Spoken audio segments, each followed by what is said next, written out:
দেশে কি মেয়ের অভাব পড়ছে? তোমার কাছে আমার বিয়া বসা লাগবে না, দেখাই তো বিয়া লাগবে না যে আমার মায়ের ভেজ না বুঝবে, ওর ভেজ দিয়ে আমি কি করব? ভেজলিং আর বাগান বুগানের কথা বললে আমার মেজাজ খারাপ লাই কেন ফাটা হবে, পা থেকে মাথা লবু দুই সবই। আসসালামু আলাইকুম দর্শক, আপনারা কেমন আছেন? আমার পক্ষ থেকে আপনাদের সালাম, লাল গোলাপ শুভেচ্ছা। লাল গোলাপ শুভেচ্ছা, আমার উপর থেকে সালাম, উপর থেকে সালাম। তারপরে আপনারা ভালো থাকবেন, সুস্থ থাকবেন। আলহামদুলিল্লাহ আমি আবার আইছি সাক্ষাতে কথা বলতে আপনাদের সঙ্গে। আপনারা ভালো আছেন? তো দর্শক, এই মুহূর্তে যাকে দেখছেন একে ইতিমধ্যেই অনেকেই চেনেন, তো আমি আজ নতুন করে আর তার পরিচয় দিব না, তবে তার থেকে শুনবো। নদী আপু কেমন আছেন? ভাইয়া এই তো আলহামদুলিল্লাহ ভালো আছি। নদী আপুর বাসায় কে কে আছে? আমার একটা মা আছে, বুড়ো আম্মা, আর একটা ছোট ভাই আছে। নদী আপুরা কয় ভাই বোন জানো? 2 ভাই বোন। আচ্ছা, নদী আপু খুব হাসি খুশি থাকে। নদী আপু কোনোদিন ঘোড়ার উপর চড়ছেন? কিসের ঘোড়া? ঘোড়ার উপর, ঘোড়া ঘোড়া ঘোড়া, আপনি এই যে টকবক করে ঘোড়া যায়, এই ঘোড়ার উপর উঠছেন? না, আপনি মনে হচ্ছে চড়ছেন। আমার উঠার ইচ্ছা আছে, কিন্তু আমি উঠতে পারি না এখন পর্যন্ত। আমি উঠবো না, উঠবেন? আপনি উঠেন। আচ্ছা, নদী আপু কেমন আছেন? এই তো ভালো আছি। খুব ভালো আছেন বোঝাই যাচ্ছে। অনেক কষ্ট আছে। আচ্ছা, প্রতিবেদন এর আগেও করছেন, আজকেও আসছেন। হ্যাঁ, গত প্রতিবেদনে আপনাকে অনেকেই বিয়ের প্রস্তাব দিছে, কাতার থেকে, দুবাই থেকে, বাংলাদেশ আমাকে থেকে। তো শুনো ভাই, আমাকে তো কেউ ফোন দিয়া বলে নাই যে বিয়ে করব। যদি বলতো আমি বসতাম অবশ্যই। আচ্ছা, তো কি জন্য মূলত প্রতিবেদনের সামনে আজকে আবার আসা? আবার আছি কষ্ট হয়ে পুরো মনের মানুষে, এই যে মানুষে ফোন দিয়া কথা বলে, 2-1 দিন কথা বলার পরে আর ফোন দেয় না, আজে বাজে কথা বলে। মানে 2-1 দিন অনেক পরে কষ্টর মানুষ, আমি চাই না আমার কষ্ট দেখ, চাই হেরাই সুখে থাকুক। আমার এতটুকু মনে তো যদি কষ্ট দেয় আমি কোথায় রাখবো বলো? এত কষ্ট মেনে নেওয়া যায় না, তবুও নিতে হয়। আপনার কণ্ঠটা অনেকই কিউট, আমি এখান থেকে আপনাকে লাইক কমেন্ট করলাম। আমার যদি একটা বড় ফোন থাকতো তে আরো বেশি পাইতাম, সাবস্ক্রাইব করে দিতে আমার চ্যানেলটা। হ্যাঁ। তো তুমি যেহেতু না করো, আমার দর্শকদের বলো যে দর্শক যারা এই ভিডিও দর্শক দেখেন, এই ভিডিওটা যে দেখছেন তারা লাইক কমেন্ট শেয়ার করবেন। ভাইয়ার গানটা শুনে অনেক আমার ভালো লাগছে কণ্ঠটা। তার মানে শিল্পীটা কে জানেন না তো? আসিফ। আসিফ। আসিফকে কেমন লাগে? আসিফকে সেই লাগে। আর কাকে সেই লাগে? শিল্পীদের সবারই ভালো লাগে। আচ্ছা, নদী আপুর কি বিয়ে হয়েছে? না ভাই, আমার বিয়ে হয় নাই। নদী আপু বিয়ে করবেন? বিয়ে করব, আশা করি একটা ভালো ছেলে পাইলে বিয়ে করব। বয়স তো বেশি না, কেবল 17 বছর। আমি থাকি গাবতলিতে, আমার দেশের বাড়ি সিলেটে। এখন বাবা ফেলে রেখে চলে গেছে, অভাবের সংসার, এখন নিজেরই দেখতে হয়। লোকের বাসায় কাজ করি, পার্লারে কাজ করি, সেলাই মেশিনের কাজ করি। এখন লকডাউনে যাইতে পারতেছি না, অনেক কষ্টই পুরা প্রতিবেদন ছাড়তেছি। আমি ভাবিও নাই যে প্রতিবেদনের সামনে কখনো আসব। কি করব, কষ্ট পুরো আসি। ছোটো ভাইটা আসে, তারে লেখাপড়া করাবো। আমি তো লেখাপড়া করিই না, আমার ছোটো ভাইটারে আমি লেখাপড়া করাইতে চাই, যে আমার যে দুঃখটা বুঝতে পারবে আমি তাকেই ভালোবাসবো। এমন একটা মনের মানুষ চাই যে আমাকে ভালোবাসবে, যে আমার পাশে থাকবে। আচ্ছা, ভালোবাসাটা কি? ভালোবাসাটার কি, সে আমার পাশে থাকবে, হেল্প করবে, আমার পাশে থাকবে, আমার দায়িত্ব নিবে, আমার ছোটো ভাইয়ের দায়িত্ব নিবে, আমার বুড়া আম্মাটার দায়িত্ব নিবে। এই আচ্ছা, তো তোমার বিয়ে করবে, তোমাকে দায়িত্ব নিতে হবে তোমার পরিবারের সবার। কেন? কেন ওই না, ছেলের কি খায়া কাম নাই? আর খায়া দেশে কি কাম মেয়ের অভাব নাই? পড়ছে? তোমার কাছে আমার বিয়া বসা লাগবো না, দেখাই তো বিয়া করব। কেননা আমি যদি মেয়ে না হয়ে ছেলে হতাম তে আমার মার দায়িত্বটা কি আমার বড় ভাইতে নিত না? না ফেলা রাখতো আমার মা?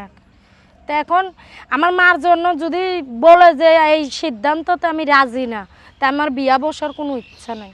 আর যদি বলে রাজি আছি, তো ইচ্ছা আছে। তো বিয়ে ছাড়া কি জীবন পার করতে পারবা একা পার একা? করতে পারবো শুধু আমার মার জন্য। আমার পৃথিবী একদিক, আমার মা একদিক, তারপরে আমার স্বামী। তুমি কি জানো স্বামীর পায়ের নিচে স্ত্রীর বেহেশত? ওই ভেজ লাগবে না, যে আমার মায়ের ভেজ না বুঝবে, ওর ভেজ দিয়ে আমি কি করব? ভেজলিং আর টেজলিং দি বেহেশত ভেজ দিয়ে আমার লাগবো না কিছু, আগে আমার মার ভেজ দেখতে হইবে না। আমার মার পায়ের নিচে যে আমার ভেজ, ওইটা তো আর আপনি বুঝেন না। শুনছি তো আপনি খালি স্বামীর কথা বলতেন। স্বামীর পায়ের নিচে স্ত্রীর বেহেশত। তো তোমাকে তো আগে ফরজ কামাই করতে হবে, সুন্নত নিয়ে টানাটানি করলে তো হবে না, তোমাকে তো ফরজ ফরজ ওর দেখতে হবে। ফরজ নিয়তি আলহামদুলিল্লাহ করুক, যে আমার এই প্রস্তাবে রাজি থাকবে সে আমাকে ফোন দিয়ে জানাবে, আর না ফোন দিলে নাই, সেটা তার ব্যক্তিগত। আচ্ছা তাহলে তো যে যারে ভালোবাসে, শুধু আমার মা আর ভাই, আমি তো বলি নাই যে আমার পুরা ফ্যামিলিটা, শুধু 3জন মানুষ পালতে পারবে না, এটা একটা কথা বলেন।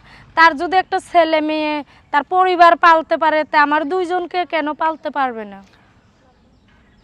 আচ্ছা তো যদি এমনই হয়, আগে তো মানুষ ভাবতো কি জানো, যে বিয়ে করলে শালি ফিরি, হ্যাঁ বিয়ে করলে শালি এখন ফিরি শালা থাকে। ফিরি, হ্যাঁ শালা ফিরি, এখন বিয়ে শালার সাথে তো শাশুড়িও ফিরি দেখতেছি। এখন ফিরি শাশুড়িটা বুড়া মানুষ, এখন দেখেই তো নেবে আমাকে। আমাকে কি না দেখা সে নিতেছে নাকি? আর না দেখা সে আমাকে বিয়ে করবে নাকি? সে তো দেখা শুনে সব জানিয়ে শুনেই করবে। আমি তো প্রতিবেদনের সামনে দাঁড়ায় সব শর্টকাট মনের কথা আমার শেয়ার করছি। যার ভালো লাগবে সে কথা বলবে, যার ভালো না লাগবে না কথা বলবে, আমার তো কোনো ইচ্ছা নেই। ভালো না লাগলে সেটা নেটওয়ার্কের বাইরে চলে যাবে। সে নেটওয়ার্কে কেন, নেটওয়ার্কে ফোন না দিলেই আমি বাঁচবো। আরো কমেন্ট দিবেন বেশি, তুমি ফোন দিয়া লাগবো না, কমেন্টটা করেন, লাইক করেন, শেয়ার তুমি দেবে ফোন না? না দিলে আরো খুশি হব। শেয়ার দিবে না? শেয়ার টিয়ার লাগবো না, আমার ভাইরে দিও শেয়ার। তো দর্শক, আমাদের অনুষ্ঠানটি বা নদীর এই অনুষ্ঠানটি আমরা সব বিনোদনের জন্য করে, আসলে নদী ভাই একটু পাও কি উঠতেছে? আচ্ছা নদীর পাও কি ফাটা? বালাই কেন ফাটা হবে? পা থেকে মাথা লবু দিয়ে সবই মায়া। মায়ায় ভরা না, হ্যাঁ তো তুমি ফাটার কথা। না, এই যে বললাম পাউডা উঠছে নাকি? বাগান বুগান বেড়াইলি তো হবে এরকম। দূর বাগান বুগানের কথা বললে আমার মেজাজ খারাপ করে দেন আপনি।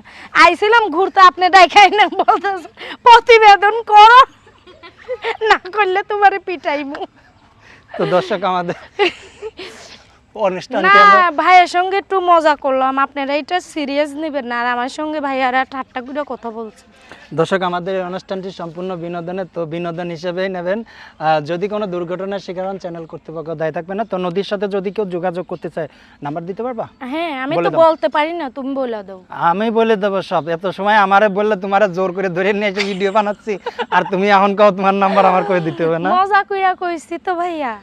আচ্ছা তুমি তো রিক্সা লিতাছো কেন, কথা মাইন্ডে নিতেছো কেন? তো দর্শক, আমি তার মোবাইল নাম্বারটি বলে দিচ্ছি। তার মোবাইল নাম্বারটি 01322421492। আমি আবারও বলছি 01322421492। তো দর্শক বন্ধু, আমরা একে একে অনুষ্ঠানে একেবারে শেষ পর্যায়ে চলে এসেছি। যদি নতুন হন, চ্যানেলটা সাবস্ক্রাইব করুন, আর পুরান হলে অনুষ্ঠান সম্পর্কে কোনো মতামত থাকলে কমেন্ট করে জানান। আর নদীর ভিডিও যদি শেয়ার করে নদীর স্রোতে ভাসায় দিতে পারেন, সবাইকে সেই অনুরোধ করছি। তো নদী, যে ভিডিও করলা, দর্শকদের উদ্দেশ্যে কিছু বলো। তোমার পাশে একটা ঘোড়া দাঁড়ানো আছে, দেখছো? তোমার এটা তো, তুমি মনে হয় চড়বা ওই ঘোড়ার মধ্যে। না, আমি ঘোড়ার পিঠে চড়ি নাই। তুমি কি চড়বা? যদি চড়ো তাহলে একসাথেই চড়ি। না, আমার ইচ্ছা নাই। আচ্ছা, বিয়ে করবা? বিয়ে তো করবো, ভালো মনের মতো একটা হাজবেন্ড। হানিমুনে যাবা? হানিমুনে যাব না, হানিমুনে যা কি হয়? হানিমুনে যা কি হয় আমিও তো জানি না। তো দর্শক, তুমিও ছোট মানুষ, আমিও ছোট মানুষ, এগুলি না বললেই ভালো। তো দর্শক, আমরা আসলে ছোট মানুষ, আমরা আপনাদের কাছে রেখে গেলাম কি করতে হয় হানিমুনে যা। অবশ্যই কমেন্ট করে জানাবেন।